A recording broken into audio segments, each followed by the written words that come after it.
Aujourd'hui, je vais vous dévoiler l'identité de l'individu qui est sans doute, pour vous, le plus grand des manipulateurs. Et je pense que cette découverte va vraiment vous surprendre. Bonjour à tous, je m'appelle Christophe Carré, j'exerce l'activité de médiateur professionnel, d'auteur et de conférencier. Avant de commencer, je vous rappelle que vous avez la possibilité de vous abonner à cette chaîne en cliquant juste ici sur la bulle qui s'affiche ou bien sur le rectangle rouge en dessous de cet écran. La vidéo se mettra en pause le temps que vous fassiez cette opération. Si vous voulez être tenu informé des prochaines vidéos que je suis en train de vous préparer, n'hésitez pas, c'est gratuit. Pensez aussi à liker si vous avez aimé cette vidéo. Allez, venons-en au sujet du jour. Avec d'abord un fait divers qui remonte au début des années 50. Ça se passe dans une gare en Angleterre.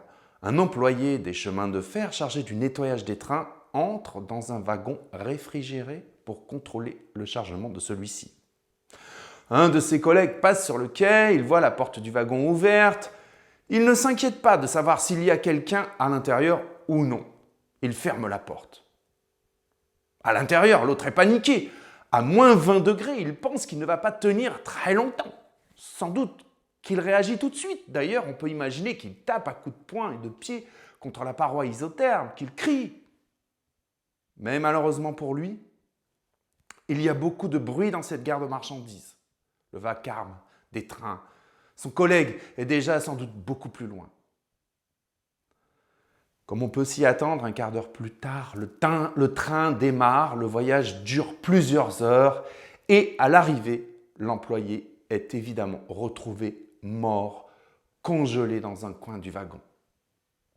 Son corps, examiné par les médecins, présente tous les symptômes d'un décès par hypothermie. Mais écoutez bien, voilà le plus fort de l'histoire. À la gare de départ, un technicien avait signalé à son chef de district que le compresseur du wagon était en panne. En réalité, la température à l'intérieur de la chambre froide tournait autour de 18 degrés. Il n'y avait donc absolument aucune raison pour que cet employé meure de froid. Ce sont ses représentations, ses croyances, ses pensées et la conviction qu'il allait mourir qui l'ont véritablement tué.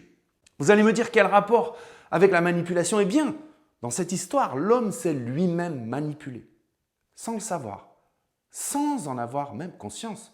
C'est ce que j'appelle de l'automanipulation. Il l'a fait avec le résultat que l'on connaît parce qu'il s'est imaginé qu'il allait mourir de froid.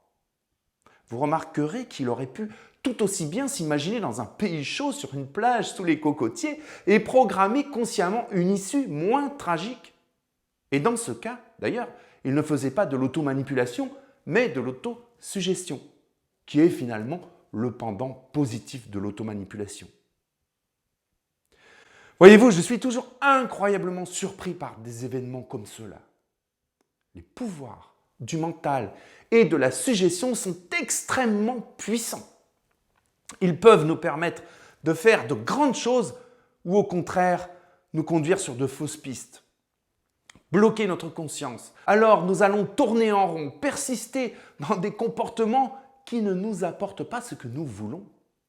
Et plus nous allons faire toujours plus de la même chose, plus nous allons obtenir toujours plus des mêmes résultats qui ne nous conviennent pas. Ça me rappelle l'histoire des deux Dupont dans l'album de Tintin Au pays de l'or noir.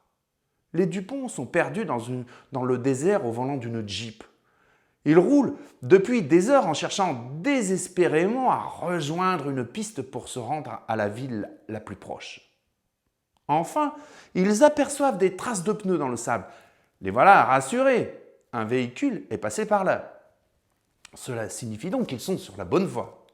Ils poursuivent leur route et une deuxième trace de pneu apparaît, puis une troisième, une quatrième.